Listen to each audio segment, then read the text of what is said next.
무릎 한번 꿇으면 퇴학도 안 당하고 깜빵도 안 갈 수 있었지만 박세로이 그는 결국 소신을 끝까지 지켜냈죠. 네, 없는 사람의 소신은 이득 없이 고집이고 객기가 되는 세상. 하지만 그렇게 다른 사람과 세상의 틀에 길들여지는 우리의 삶이 정말 잘 사는 삶일까 생각해 봅니다. 삶에서 제일 소중한 것은 사실 제 자신이라는 것을 저도 이제 깨닫고 있습니다. 여러분은 여러분 삶에 여러분 자신이 정말 놓여져 있나요? 제대로? 지금 시중에 제일 잘 나가는 노래 있지의 워너비를 듣고 계시죠? 얘기하고 있죠, 이 노래에서도. 누가 뭐래도 난 그냥 나일 때 가장 완벽하니까 그냥 내가 되고 싶은 거야 라고 말이죠. 자, 저는 여기서 과감하게 소신과 이득을 고객 가치로 바꿔보겠습니다. 왜냐면 우리는 마케팅 클래스니까요. 네, 고객 가치에 집중할 겁니다. 고객 가치가 없다면 그건 객기일 것이다 라고 말이죠. 자, 지난 시간 마스크라는 천조각 때문에 사람들은 1,500을 내고 사는 게 아니라 그랬죠. 자, 우리 배운 고객 가치를 한번 얘기해 볼까요? 네, 마스크가 주는 혜택은 크게 세 가지가 있다 라고 생각합니다. 바이러스 차단, 이건 마스크라면 기본적으로 가져야 될 기능이죠. 혜택이고요. 자, 이런 혜택을, 무슨 혜택? 기능적 혜택.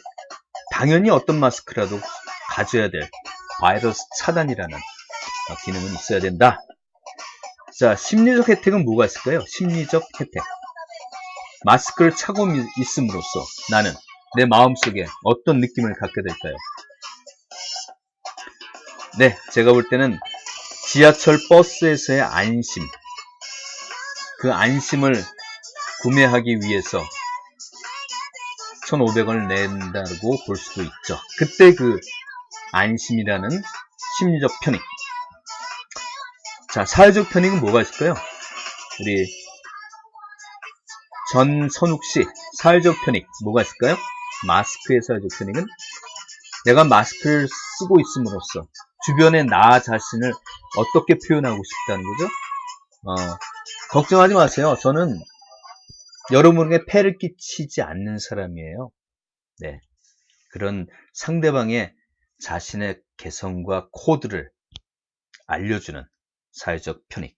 좀 더 나가면 마스크에 어떤 특정한 자기의 디자인, 로고를 넣어서 자기의 개성을 또 표출할 수 있는 공간으로도, 패션의 공간으로도 아마 사회적 편익을 앞으로 담은 마스크가 나오지 않을까, 그렇게 생각해 봅니다. 자, 그럼 코스트는 뭐가 있을까요?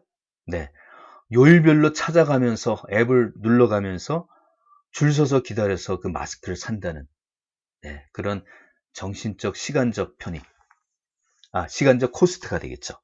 육체적 코스트도 따르죠. 10시에 갔더니 2시에 다시 오래요. 또 방문하고 줄 서고, 이런 육체적 코스트까지. 자, 마스크라는 금전적 코스트도 있겠죠? 예, 1,500원이라는 금전적 코스트 이외에 이런 세 가지 코스트가 있었고, 앞서 세 가지 베네핏을 얘기했습니다. 자연히 복습이 좀 됐나요? 네, 넘어가겠습니다. 네, 지난주 금요일날 명동에 나갔다가 제가 갖고 있는 통신사 멤버십 포인트로 영화관에서 직관을 무료로 했습니다. 네, 영화관이라고 가보니까 직원 한 명이 팝콘과 관객 출입 관리를 다 담당하고 있더군요. 물론 관객도 서너 명 정도가 제 뒤에 앉아 있었습니다. 영화가 뭐냐고요? 예, 1917. 이번 기생충이 아니었으면 아카데미 상을 휩쓸었을 것 같은데 3개 정도에 그쳤군요. 음향, 시각, 그런 상을 3개를 탄 것 같아요. 지금 나가는 노래도 이 영화의 OST입니다. 예. 자, 어쨌든 영화관에서 표를 확인하면서 들어가는데 그 직원이 그러더군요. 어우, 이 와중에 또 오시는 거 보니까 손님 영화 되게 좋아하시나 봐요. 혹시 평론가세요? 그렇게 생기셨네요. 뭐 그런 느낌을 저한테 주더라고요. 예, 영화관 안에 들어가니까 저 말고 제 뒤에 아까 얘기한 대로 두세 명이 앉아 있었을 뿐, 제가 영화를 보는 순간 마치 제가 영화관 통째로 대관해서 빌린 재벌이 된 듯한 느낌인 줄. 예. 자, 여러분, 지난주 고객 가치를 제가 한번 다시 복습해보는 차원에서 말씀드려 보겠습니다. 베네핏에는 세 가지가 있다 그랬죠. 기능적 편익은 뭘까요? 영화가 주는 기능적 편익. 기본적으로 그 영화는 이건 고객들에게 줘야 된다는 혜택. 예. 재미와 감동이겠죠. 우리 박선 씨 보고 계시죠? 예. 이견이 없습니까? 영화가 주는 기능적 편익, 재미와 감동. 우리 오인영 씨, 제 입장에서 보면 심리적 편익은 뭐가 있을까요? 영화를 보면서 제 어떤 심리적으로 어떤 감성을 새로 느낀 게 뭘까요? 아까 말씀을 드렸죠? 예.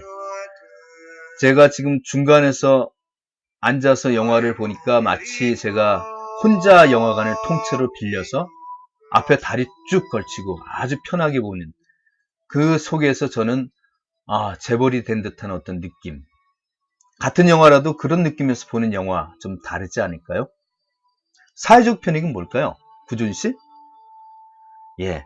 입장할 때 제가 어떤 얘기를 들었죠? 그 매표하는 담당하는 직원이 혹시 영화 덕후 아니세요? 평론가 아니십니까? 이렇게 물어볼 때 저는 제 자신을 그분한테 표출한 거죠. 저의 개성을. 나는 이런 사람이다. 나는 평론가일 수도 있고 영화 덕후일 수도 있고 굉장히 영화 좋아하는 사람이야. 이런 코로나19 와중에도 말이죠. 영화를 사랑하는 팬이라는 걸 누군가에게 표출하고 싶은 내 마음을, 사회적 편익을 그대로 충족을 한 것 같습니다. 자, 그럼 코스트 4가지라 그랬죠. 우선 가장 먼저 생각나는 코스트는 뭘까요? 예, 금전적 코스트는 말씀드린 대로 무료였다고 아까 드렸죠? 예, 통신사 멤버십 포인트로 매월 한 번씩 공짜로 영화를 본다는 거죠. 물론 정신적 코스트는 약간 있었습니다. 혹시 영화관 안에 방역이 제대로 좀 정기적으로 되나? 이런 느낌은 좀 있었고요. 마스크는 계속 착용하고 있으려니까 답답하고 육체적 코스트가 좀 있었네요. 그러나 줄도 안 서고 엘리베이터 속도 저 혼자 단독으로 타고 오르락내리락 하니까 육체적 코스트도 시간적 코스트도 굉장히 줄여진 그런 하루였습니다. 자, 그럼 고객 가치는 베네핏 마이너스 코스트라 그랬죠. 그죠? 예. 3가지 베네핏 다 높아졌고요. 4가지 뒤에 있는 코스트 대부분 절감이 됐습니다. 저는 오늘 하루 영화관과 싸워서 이겼습니다. 고객 가치가 엄청 평소보다 높았다는 그런 말씀 복습으로 전해드렸습니다. 네, 지난주 과제를 제가 숙제를 해봤습니다. 지난주 과제는 에어비앤비에도 불편함이 있다. 손님과 집주인 관점에서 각각 니즈를 파악해보고 그걸 충족하는 솔루션을 나름 제시해달라라는 주제였습니다. 자, 제가 숙지해 온 부분을 말씀드리겠습니다. 자, 손님 입장에서도 사실 집을 찾는 과정과 또 호텔과 달리 청소와 침구 정리도 내가 직접 하는 그런 불편, 그리고 또 막상 가보면 사진과 다른 데서 오는 어떤 현타가 오기도 하죠. 네.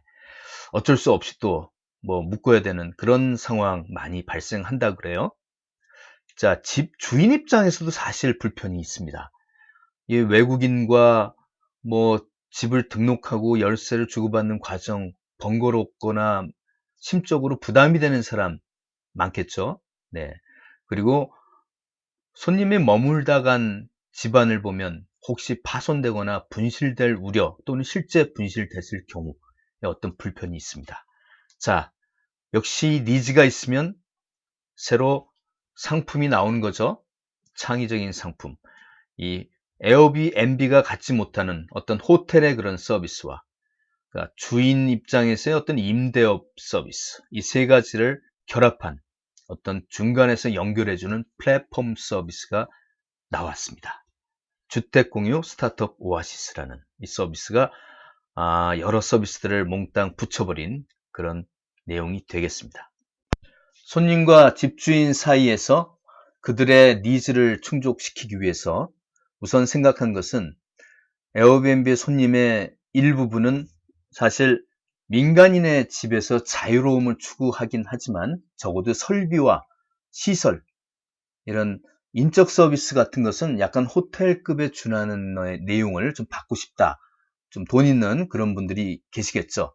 자, 그런 계층, 그런 타겟층을 위해서 엄선해서 조금 고급스러운 단독주택을 선정하고 그다음에 호텔급의 룸 서비스를 붙여버린 거네요.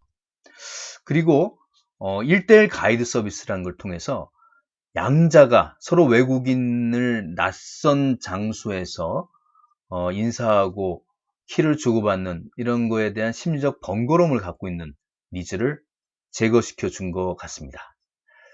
자, 에어비앤비를 이런 식으로 서비스를 붙여버리면 이 서비스의 타겟층은 아마 이런 고객들이 되겠네요. 예를 들면에 나오죠. 제대로 피로를 풀 수 있는 공간을 찾는 좀 돈 있어 보이는 그런 여행객들. 중장기적으로 좀 머물러야 되는, 그러나 호텔에서의 그 좁은 그리고 비용 이런 만만치 않은 여러 가지 상황에 불편한 손님들은 당연히 이런 서비스를 찾을 것 같습니다. 물론 인원이 많은 가족들도 마찬가지고요. 네, 여기까지 제 나름의 과제를 한번 여러분에게 소개시켜 드렸습니다. 네, 오늘 3주차는 스와트 분석을 학습하게 됩니다. 옆에 나온 토우즈라는 이 용어는 다음 주에 소개하기로 하겠습니다. 우리 연주원 씨가 저한테 지금 질문해 오죠. 교수님, 왜 뒷목을 잡고 계시나요? 네. 네, 제가 지금 생각해 보니까 앞으로 2주차 후부터 5주차, 6주차, 7주차의 SDP 수업은 이게 꼭 우리가 오프라인에서 실습을 통해서 수업을 해야 되는 과목인지라 지금 걱정이 좀 되는데 어쨌든 해결해 보도록 하겠습니다. 여기 옆에 나오는 걱정인형이라고 하는 사진 보이시나요? 네. 어느 보험사에서 계약을 한 고객에게 사은품으로 주는 캐릭터 인형입니다.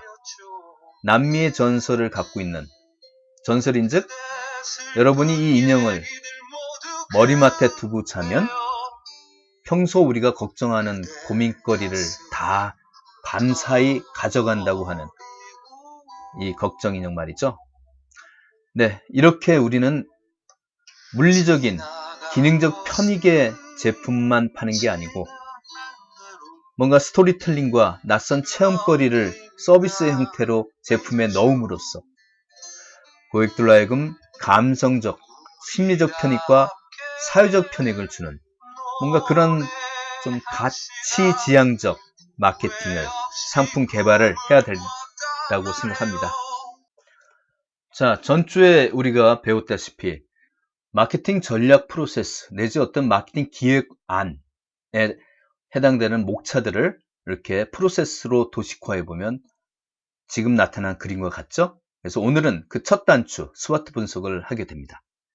자, 스와트 분석을 하게 되면 어떤 시사점을 우리가 도출하게 됩니다. 그 시사점을 갖고 뒤에 나오는 소비자 분석이나 마케팅 목표 설정 또는 횡단 쪽으로 가면 본격적인 마케팅 두 가지 툴인 STP와 4P에도 다 활용될 수 있는 굉장히 중요한 출발점이 되겠습니다. 자, 1학년 때 아마 경영학 원론을 배우신 분들 스와트 분석을 좀 보셨을 것 같아요. 자, 여러분 일반적으로 보통 전략이라고 하면 무엇을 의미하는 걸까요? 우리 고동석 씨. 전략이란 일반적인 정의는 첫 번째, 어떤 목표를 세우고 그 목표를 달성하기 위해 어떤 활동을 한다? 바깥을 돌아보고 외부 환경을 보면서 자기 내부의 상황을 거기에 맞춰서 진행해가는 과정. 아마 이게 전략의 일반적인 개념이 아닌가 생각됩니다. 자, 마찬가지입니다. 우선 외부를 한번 볼까요? 외부 환경이라고 하죠. 외부 환경 중에는 기회적인 요소도 있고 어떤 위협을 주는 요소도 있을 겁니다. 그 다음에 이제 내부를 보겠죠. 바깥을 보고 우리 내부를 돌아보니 이런 앞으로의 외부 기회와 위협에 대해서 우리가 갖고 있는 내부를 돌아보니 장점이 이런 게 있고 약점이 이런 게 있으니 우리 내부를 앞으로 다가올 환경의 외부 여건에 어떻게 맞춰야 될지 그런 시사점 같은 거 우리 내부의 자원이나 역량이나 활동들을 어떻게 맞춰가야 되느냐 변화를 주느냐 이런 거를 알기 위해서 스와트 분석을 하게 됩니다. 자, 그럼 제가 지금 외부 환경을 먼저 봤나요? 아니면 내부 여건을 먼저 분석했나요? 네. 여러분, 순서가 또 중요하겠죠? 항상 밖을 보고 나를 봐야 됩니다. 순서. 보고서를 쓴다면 목차에서도 외부 환경 분석하고 내부 여건 분석을 해야 된다는 거죠.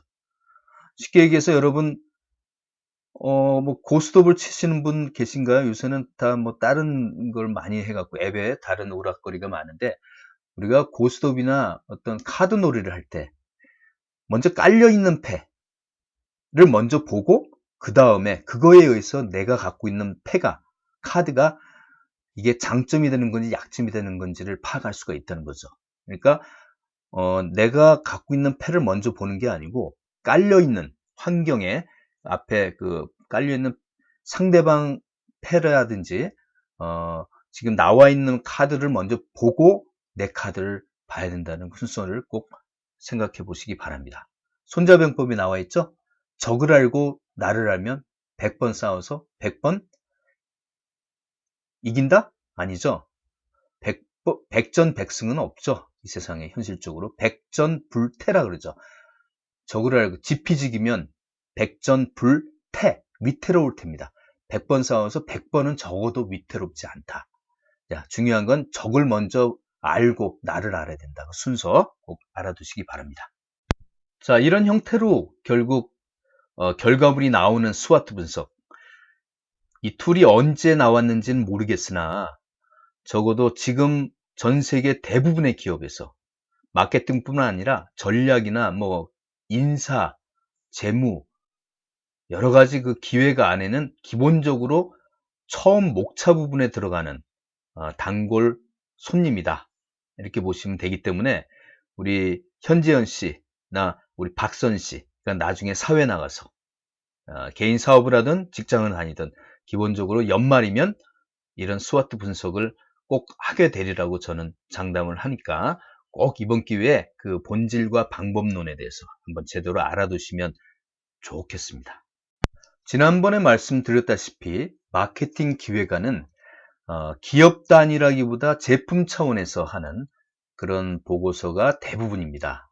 그래서 이 환경 분석도 어디까지나 제품을 둘러싼 특정한 어떤 브랜드를 둘러싼 환경을 얘기하는 것이지 어떤 기업 차원의 그 제품을 만드는 기업 주변의 환경을 분석하는 게 아니다. 먼저 이 말씀 꼭 드리고 싶네요. 자, 환경에는 거시 환경과 미시 환경으로 나눠볼 수가 있다. 다음 페이지에서 정확하게 좀 설명을 해보도록 하겠습니다. 자, 환경의 요소들을 한번 크게 두 부류를 해서 보시겠는데 지금 파란색으로 되어 있는 우리 기업 또는 우리 제품 관점에서 한번 보겠습니다. 우리 기업 입장에서 매일같이 업무상, 비즈니스 활동상 접해야 되는 공급업체와 유통업체, 어떤 물류의 흐름에 따라 이 유통업체를 통해서 우리 제품이 고객이 전달되는 과정. 자, 우리 기업 입장에서 매일같이 접해야 되는 눈을 작게 봐도, 눈을 작게 떠도 항상 보이는 환경 요소다. 그래서 미시 환경이라고 합니다. 작을 미자, 볼 시자. 그렇죠? 예. 자, 그리고 그 타원형을 둘러싼 주변의 이제 거시 환경 요소들은 당연히 클 거자입니다. 눈을 크게 떠야 보이는 그러나 기업 입장에서 그렇게 매일같이 이렇게 접할 수 있는 또는 기업의 성과에 그렇게 직접적인 영향을 주지는 않는 굉장히 큰 단위의 간접적 환경 요소다. 그래서 거시 환경이라고 합니다. 클 것자 볼 시자죠.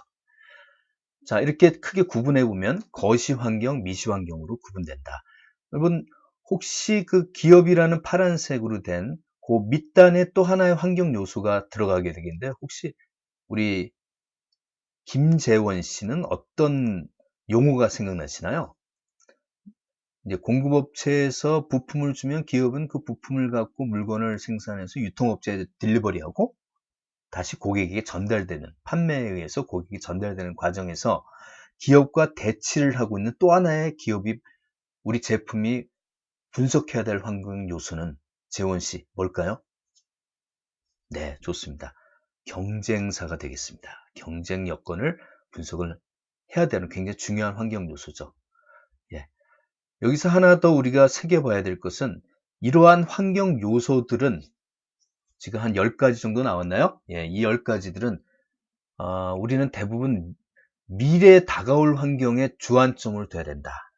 자, 시제를 보면 과거 얘기를 하자는 게 아니에요. 환경은 현재 얘기도 물론 있지만 현재부터 앞으로 진행돼서 우리한테 다가올 경제 환경, 유통업체가 앞으로 어떤 분위기로 현재 내지 미래에 변화된 모습이 예상되느냐, 공급업체는 어떤 식으로 지금 앞으로 모습이 좀 변화가 될까, 이런 얘기들을 해달라는 거지 과거 얘기를 하자는 게 아니에요. 네. 그래서 환경 분석은 철저하게 미래지향적인 그런 요소들로, 그런 톤 앤 매너로 워딩을 해야 된다. 그래서 예전에 이건희 회장, 삼성의 이건희 회장은 그 그룹사 사장님들 모아놓고 할 때 여러분들은 과거 얘기를 하라고 내가 돈을 많이 그렇게 주는 게 아닙니다.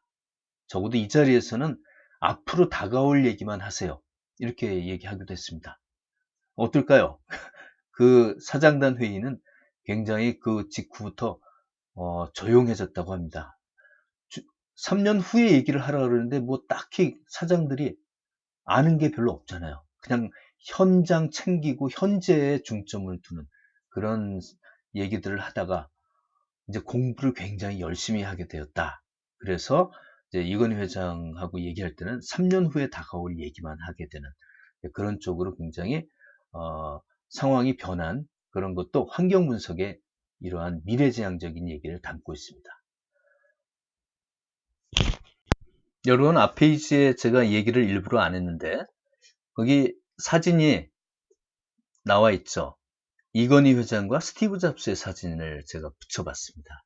무슨 얘기를 하려고 했었냐면 환경 요소는 크게 두 가지로 나눈다 그랬죠. 결국 기회냐 위협이냐. 자, 이건희 회장은 주로 기회를 얘기를 많이 했을까요? 위협을 주로 많이 얘기했을까요? 예전에. 스티브 잡스는 주로 기회적인 요소를 많이 얘기했습니다. 앞으로 다가올 기회가 이런 것이 있다. 이건희 회장은 주로 내년에는 이러이러한 위기가 다가온다. 위협적인 환경 요인들에 굉장히 집착한 대비를 보이고 있다. 이런 얘기를 이제 해드리고자 그림을 붙여봤습니다. 자, 거시 환경을 먼저 살펴보면 우리 앞에 혹시 기억나시나요? 그림상에 얼핏 보고 넘어왔는데 거시 환경 요소 어떤 게 있던가요? 예, 정치, 경제, 사회, 문화 뭐 이런 얘기들이 있었죠. 바로 그것들을 영어에서 이제 이니셜만 모아보면 past라고 이렇게 묶어볼 수가 있습니다. 밑에 보시면 연결이 되죠?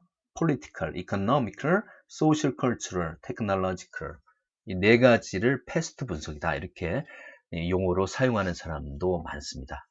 자, 같이 한번 읽어볼까요? 네, 우리 전도연 씨 같이 한번 따라 읽어봅시다. past. 자, 나머지 분들은 전부 다 past. 예, 좋습니다.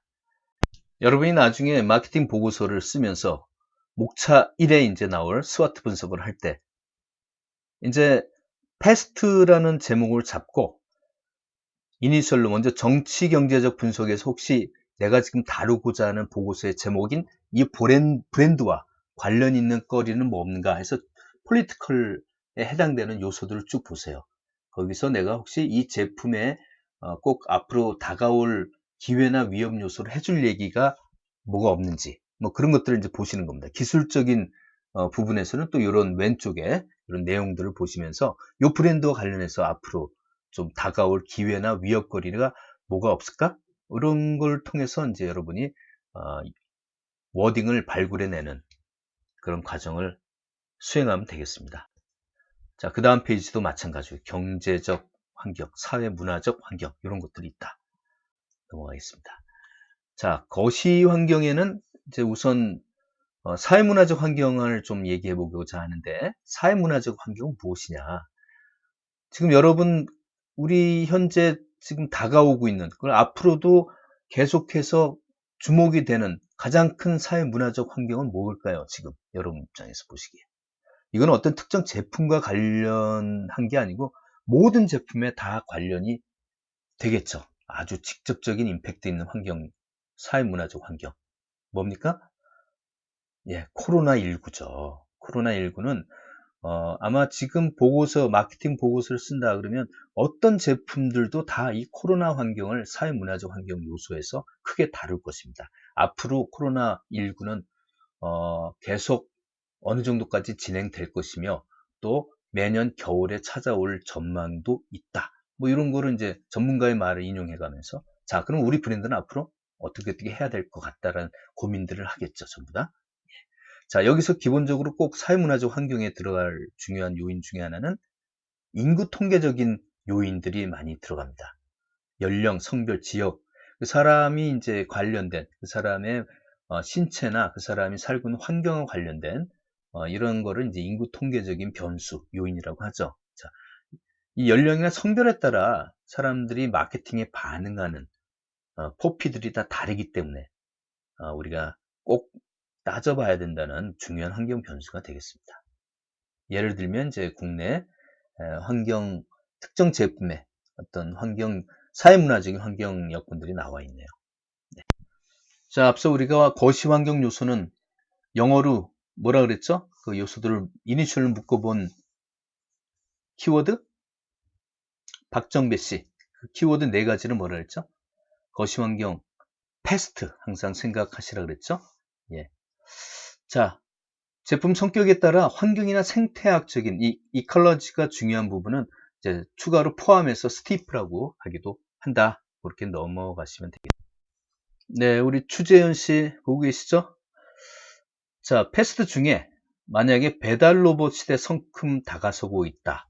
뭐 이런 이슈가 나온다 그러면 이거는 어디에 해당될까요? 패스트 중에. 그렇죠. 예, 기술적 요소에 해당되겠죠. 자, 우리 서민식 씨. 워라밸이라고 하죠. Work Life Balance. 예. 또는 Me Too.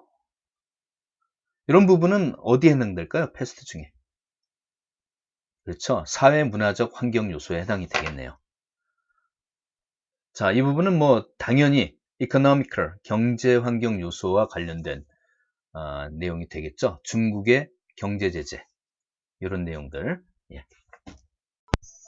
네, 첫 번째 시간은 환경 분석, 특히 거시 환경 분석에 초점을 맞춰서 패스트라는 이니셜로 된 키워드를 갖고 살펴봤습니다. 여러분 거시 환경 분석하면 이제 패스트를 생각하시면 되겠고요. 자, 여러분 이 T에, 마지막 T에 해당되는 기술적 환경 요소에서 앞으로 다가올 가장 큰 환경 요소는 무엇일까에 대한 화두를 던져봅니다. 자, 여기에 대한 답변은 여러분이 쉬는 시간, 그러니까 두 번째 시간 맞이하기 전에 유튜브에서 요 키워드를 쳐서 새로운 계급사회, 하층면을 벗어나는 방법, 요 부분을 10분 정도 시청하시고 두 번째 시간을 저와 함께 얘기를 나누시는 걸로 하겠습니다. 여기 보시면 이 기술적 특정한 환경 요소가 여러분의 취업과 앞으로의 우리의 삶과 경제와 정치, 경제, 법률 모든 분야의 파급 효과가 굉장히 크다는 내용을 알 수가 있습니다. 자, 쉬는 시간 맞이하겠습니다. 수고하셨습니다.